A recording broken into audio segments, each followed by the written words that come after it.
du royaume des cieux. Parce qu'on se dit, le Seigneur, il nous a demandé d'œuvrer pour le royaume des cieux, pour l'avancement du royaume des cieux. Et on peut se dire, mais c'est quoi au juste le royaume des cieux? Est-ce qu'on arrive à bien le définir? Je vous avoue que ce n'est pas évident du tout de définir le royaume des cieux.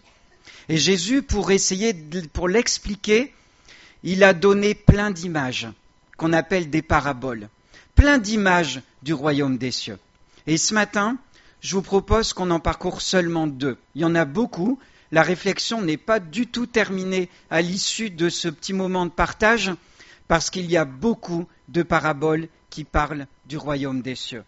On va commencer par une parabole qui se trouve dans Matthieu 13, chapitre 13, versets 24 à 30. Et Raphaël les projette ici. Il leur proposa, donc c'est Jésus, il leur proposa une autre parabole et il dit « Le royaume des cieux est semblable à un homme qui a semé une bonne semence dans son champ.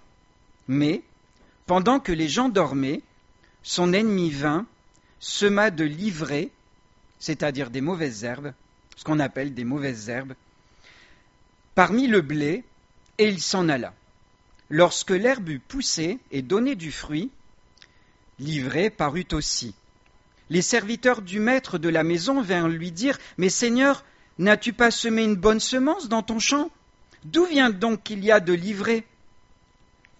Il leur répondit « Le maître, c'est un ennemi qui a fait cela. » Et les serviteurs lui dirent « Veux-tu que nous allions l'arracher ?» Non, dit-il, le maître, de peur qu'en arrachant l'ivraie, vous ne déraciniez en même temps le blé. Laissez croître ensemble l'un et l'autre jusqu'à la moisson. Et à l'époque de la moisson, je dirai au moissonneur, arrachez d'abord l'ivraie et liez-la en gerbe pour la brûler. Mais amassez le blé dans mon grenier. On va s'arrêter là pour cette première parabole du royaume des cieux. Ça vous laisse songeur, hein?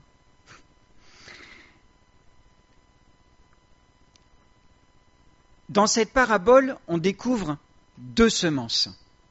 Une bonne semence et une mauvaise semence. On l'a tous compris. La bonne semence, elle va pousser, et la mauvaise, elle va pousser aussi. Qui a semé la bonne semence? C'est le maître de la moisson. En fait, c'est Dieu qui a semé la bonne semence. Et qui a semé la mauvaise semence? C'est dit que c'est un ennemi qui a fait ça pendant la nuit. Cet ennemi, est-ce que vous avez une idée de qui il est? C'est l'ennemi de Dieu. Qui est l'ennemi de Dieu, Yoché? Ben voilà, Yoché a tout compris. Merci, Yoché. Ben oui, l'ennemi de Dieu, c'est le diable. Le diable, il a semé, lui aussi, une semence dans le monde. Dieu a semé une bonne semence, le diable a semé une mauvaise semence. Quand c'est découvert, vous savez, on fait tous, il y en a beaucoup qui ont un jardin. Quand vous semez des bonnes graines, on voit ça pousse. Avant de semer les graines, on a retiré les mauvaises herbes. On fait tout ça en général. Et quand ça commence à pousser, est-ce qu'on arrive à reconnaître la bonne semence qui pousse de la mauvaise semence qui pousse? Est-ce qu'on arrive à la reconnaître? Difficilement. C'est très difficile à identifier. Et les disciples du Maître ont eu un réflexe. C'est « Est-ce que tu veux qu'on aille l'arracher tout de suite ?» On aurait envie pour être tranquille. On aurait envie de retirer tout de suite ce qui est mauvais. Mais le Maître, c'est-à-dire Dieu, il leur a dit tout de suite « Stop !» Il ne faut pas retirer. Parce que Dieu a de l'amour pour les bonnes graines qui ont été semées. Et il ne veut surtout pas qu'en retirant ce qui est mauvais, on retire aussi ce qui est bon. Dans le jardin, c'est ce qui arriverait. Si on retirait tout de suite les pousses, celles qu'on a l'impression qu'elles sont mauvaises, on risquerait fort de retirer aussi les bonnes pousses. C'est Dieu qui le dit, et c'est vrai. Et dans nos jardins, on le voit, moi je le sais, on attend que ça pousse, et après, on arrive à identifier. On est d'accord ? On fait tous comme ça. On laisse pousser, parce que sinon, on va risquer de retirer quelque chose de bon. À quoi ça correspond dans notre monde ?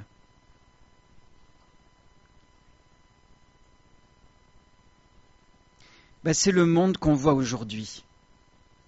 Et on entend souvent dire « Oh, s'il y avait un Dieu, il n'y aurait pas tous les malheurs dans notre monde. S'il y avait un Dieu, il n'y aurait pas tout ça. » Et regardez ce qui se passe dans notre pays aujourd'hui. On a envie de dire, on le voit, il y a plein de mal qui se déroule. Et on voudrait retirer, éradiquer. Mais au fond, si chacun de nous avait reçu la même éducation ou l'absence d'éducation, est-ce qu'on serait différent ? Est-ce qu'on ne ferait pas la même chose qu'eux ? Avant de donner notre cœur au Seigneur, est-ce qu'on n'était pas mauvais nous aussi ? Pourquoi pensez-vous que Jésus commande d'attendre ? Il attend parce qu'il est patient. Et vous savez, ça me rappelle une histoire qui se trouve aussi dans la Bible, dans Luc 9, 54. Luc 52 à 56. Vous savez, c'était les disciples de Jésus qui étaient... on va lire le contexte. Il envoya devant lui des messagers qui se mirent en route et entrèrent dans un bourg des Samaritains pour lui préparer un logement. Ça, les messagers, c'était les disciples de Jésus.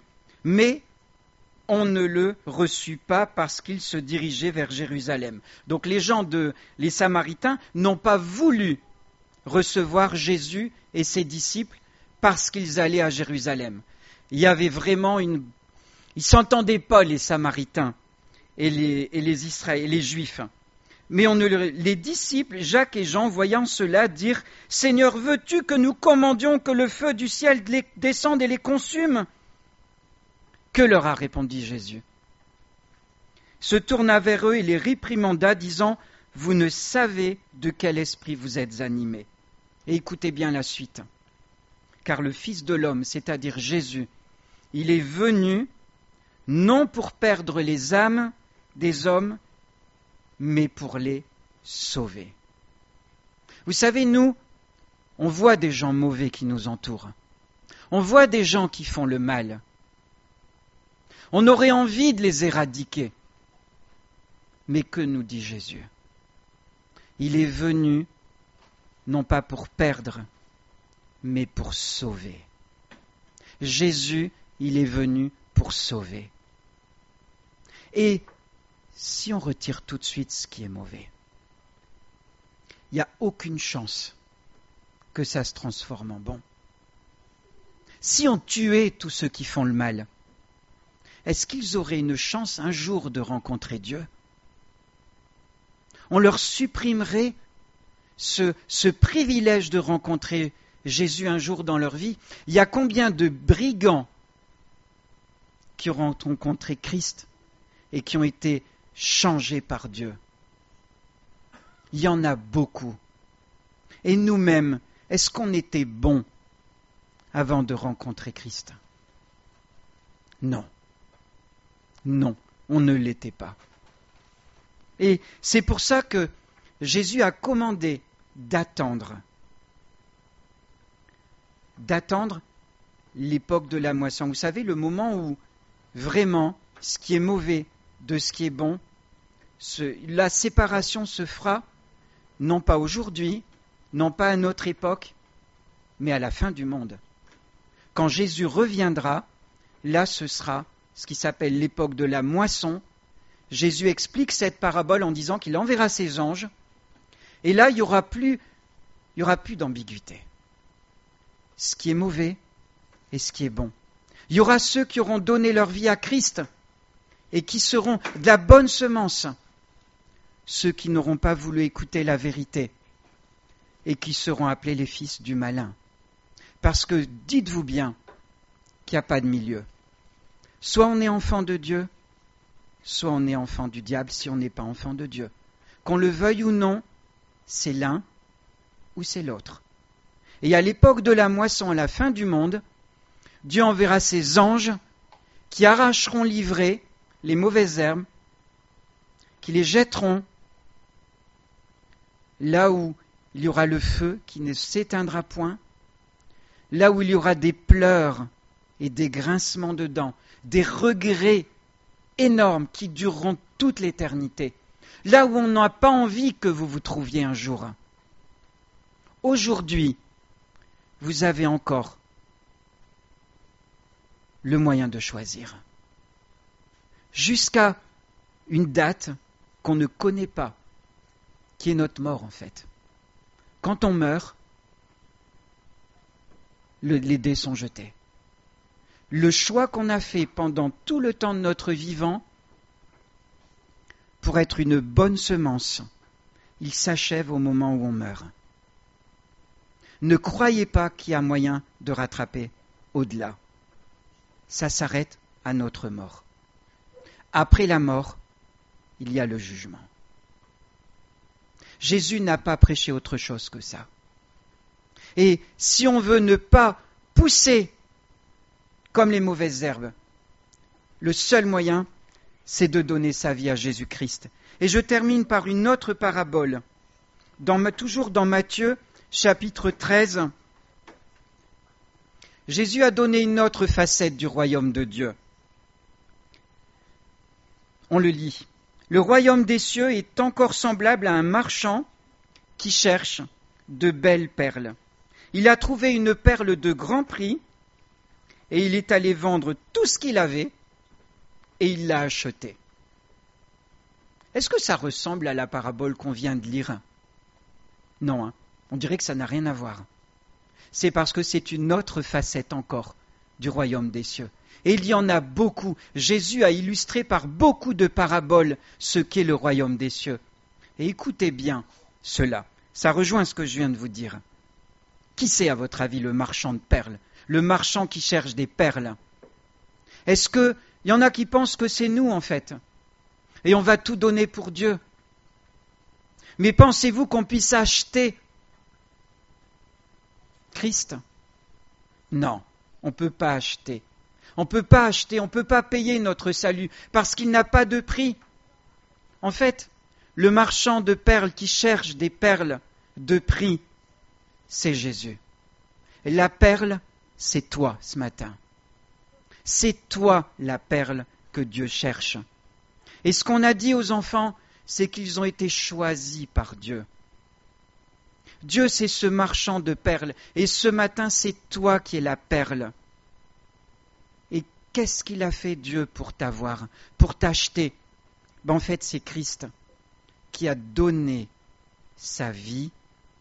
Ce marchand, il a vendu tout ce qu'il avait pour te racheter, pour que tu deviennes une bonne semence, pour que tu arrêtes de pousser de travers comme les mauvaises herbes, pour que tu sois épargné.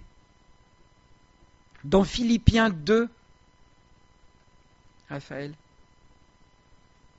il est écrit « Jésus s'est dépouillé lui-même en prenant une forme de serviteur, en devenant semblable aux hommes et ayant paru comme un simple homme. Il s'est humilié lui-même, se rendant obéissant jusqu'à la mort de la croix. » Ça, c'est ce vendeur de perles qui nous a achetés. Il a vendu tout ce qu'il avait. Il a quitté son ciel de gloire pour venir vivre comme un simple homme, pour nous racheter.